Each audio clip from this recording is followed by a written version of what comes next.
Olá pessoal, que tal um unboxing da G1 Gaming GTX 1080? Roda a vinheta.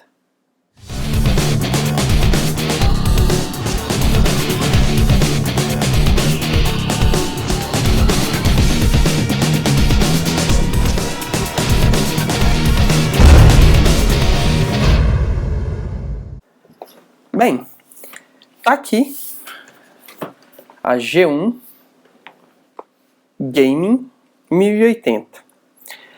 A placa conta com GameWorks, Ancel, isso aqui é novo, VRWorks, DirectX 12, sistema Wide Force de Coolers, RGB Spectrum, que as luzes em RGB mudando de cor, OC Edition, que é a versão Overclock.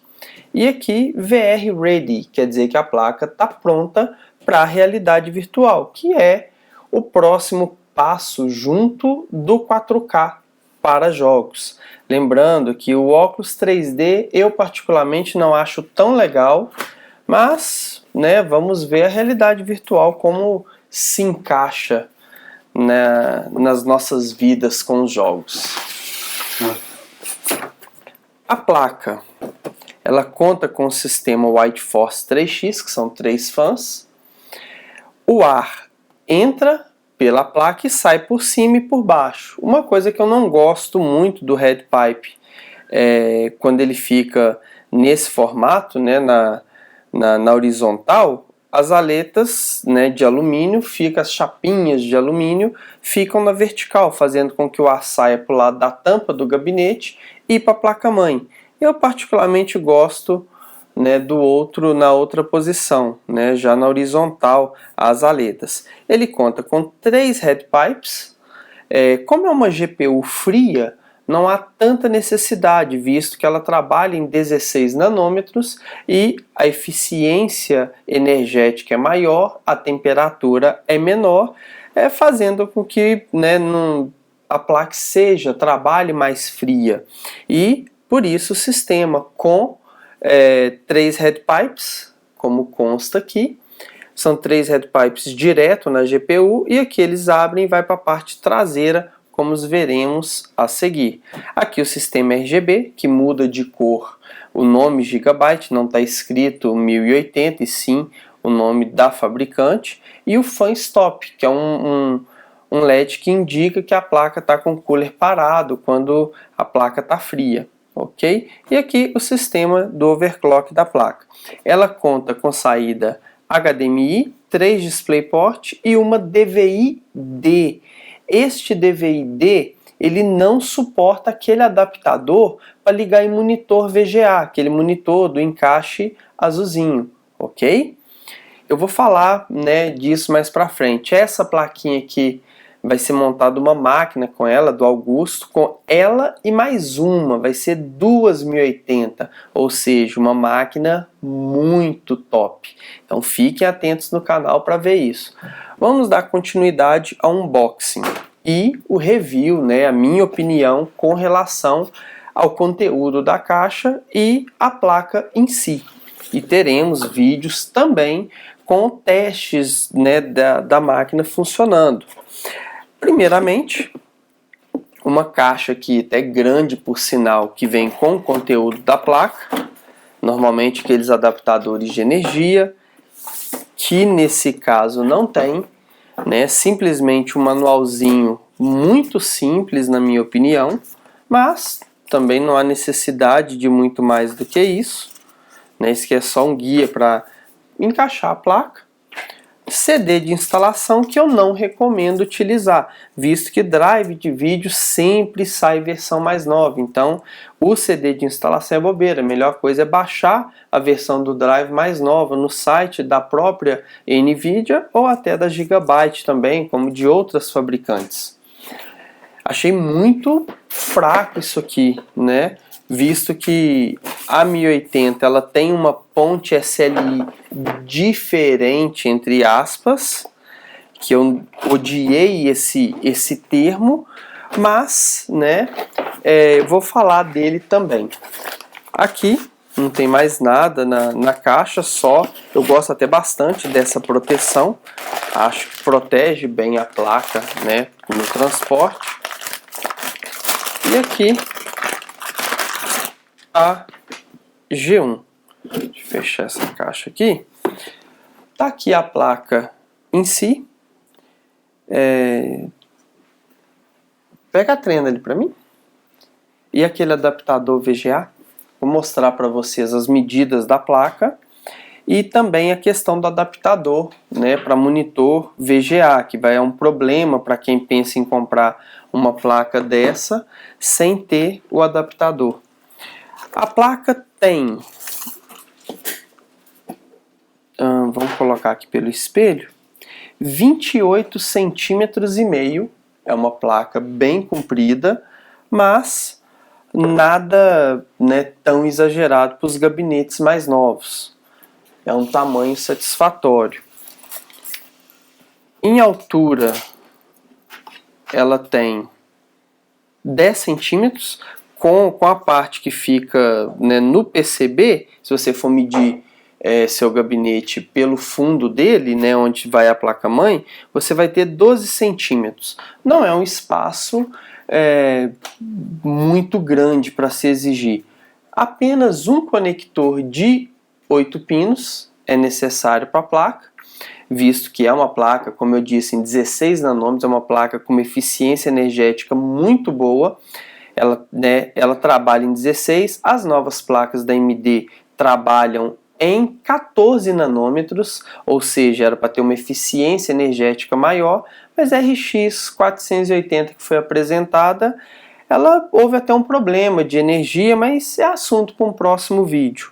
Até muita gente me cobrou de eu não ter feito vídeo sobre a RX 480. Eu estava num momento de transição, mudança, fiquei sem minha câmera, sem internet, então coincidiu com esse lançamento da RX 480, mas eu estou falando sobre ela aos poucos. E teste de desempenho, com o tempo eu mostro para vocês comparativos mais exatos, porque lançamento, drive novo, tem muita oscilação nisso. Então eu acho que esses testes devem ser mostrados quando o equipamento já está mais maduro. A própria 1080 houve falha de cooler acelerando sozinho, problemas com clocks que a NVIDIA prometeu resolver, isso tudo com o lançamento de drives. E nós veremos isso com os testes dessas belezinhas aqui, essa e a irmãzinha dela que está ali. Com relação ao SLI, a placa conta com os dois conectores convencionais. Eu acho que a NVIDIA já deveria ter modificado isso há muitos anos atrás. Ela agora está utilizando esses dois conectores para ligar duas placas. Ela criou uma nova ponte que promete todo um blá blá blá blá blá blá, que na minha opinião é algo desnecessário, visto que podemos utilizar o próprio barramento PCI Express para fazer essa comunicação das placas. E já que ela criou essa placa nova, eu acho que poderia vir com a placa e não vender mais um acessório separadamente. Como vocês sabem, eu sou gamer, eu vou puxar, não é puxar a sardinha, mas obviamente eu vou olhar o lado nosso como consumidor e não puxar a sardinha para as empresas, para os fabricantes. Eu acho que é algo que deveria vir com a placa ou no mínimo com a placa-mãe, visto que a placa-mãe tem que ter suporte SLI, então eu acho que essa ponte nova já deveria vir com as novas placas-mães, ou no mínimo a NVIDIA fazer essa parceria para os próximos lançamentos virem com esse adaptador e não obrigar nós consumidores a comprar esse acessório à parte. É claro que não é um acessório caro, visto o preço de uma placa dessa. Você pagar, um exemplo, 4 mil numa placa e 300 no adaptador, não é algo absurdo, mas eu acho que já deveria vir, né? Visto que você está comprando duas placas da empresa, nada mais justo que ela te dá pelo menos o adaptador para ligar as placas em si, correto? O backplate da placa é sim muito bonito, simples, mas muito bonito. Gostei muito do acabamento dele. Ele conta com com as pastas térmicas aqui dentro, as fitas térmicas, né?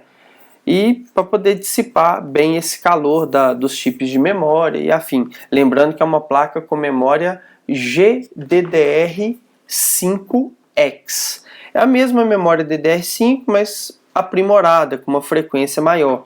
A 1060 vai vir com a memória GDDR5 normal, não vem com a X. E a memória HBM2, a promessa é que ela venha nas Titans e nas futuras 1080 Ti, mas ainda não temos comprovação quanto a isso. Um conector de 8 pinos. A carcaça da placa é de plástico. Eu achei que isso poderia ser melhor, mas assim, não tá feio não.